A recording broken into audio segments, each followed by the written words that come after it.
রাশিয়ার সঙ্গে যুদ্ধরত ইউক্রেনকে টমাহক ক্রুজ ক্ষেপণাস্ত্র না দেওয়ার সিদ্ধান্ত নিয়েছেন মার্কিন president Donald Trump. Russia Ukraine যুদ্ধ বন্ধে শুক্রবার তৃতীয়বারের মতো হোয়াইট হাউসে বৈঠকে ইউক্রেনীয় প্রেসিডেন্ট ভলোদিমির জেলেনস্কিকে একথা বলেন ট্রাম্প। জেলেনস্কিকে স্পষ্ট ও সরাসরি বক্তব্যে ট্রাম্প জানান, এ মুহূর্তে ইউক্রেনকে টমাহক ক্রুজ ক্ষেপণাস্ত্র দেওয়া হবে না, যেগুলো রাশিয়ায় আঘাত হানতে পারে। ট্রাম্প বলেন, আশা করি ইউক্রেনের টমাহক ক্ষেপণাস্ত্রের প্রয়োজন হবে না। আশা করি আমরা টমাহকের কথা না ভেবেই যুদ্ধ শেষ করতে পারব।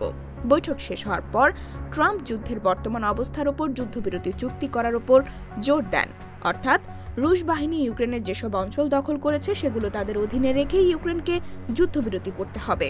জেলেনস্কি বলেন, তিনি ও প্রেসিডেন্ট ট্রাম্প দূরপাল্লার ক্ষেপণাস্ত্র নিয়ে আলাপ করেছেন, তবে এ বিষয়ে জনসম্মুখে আমরা কোনো কথা না বলার সিদ্ধান্ত নিয়েছি, কারণ যুক্তরাষ্ট্র চায় না মস্কোর সঙ্গে উত্তেজনা তৈরি হোক। এর আগে পুতিন ট্রাম্পকে টমাহক ক্ষেপণাস্ত্র না দেওয়ার বার্তা দেন।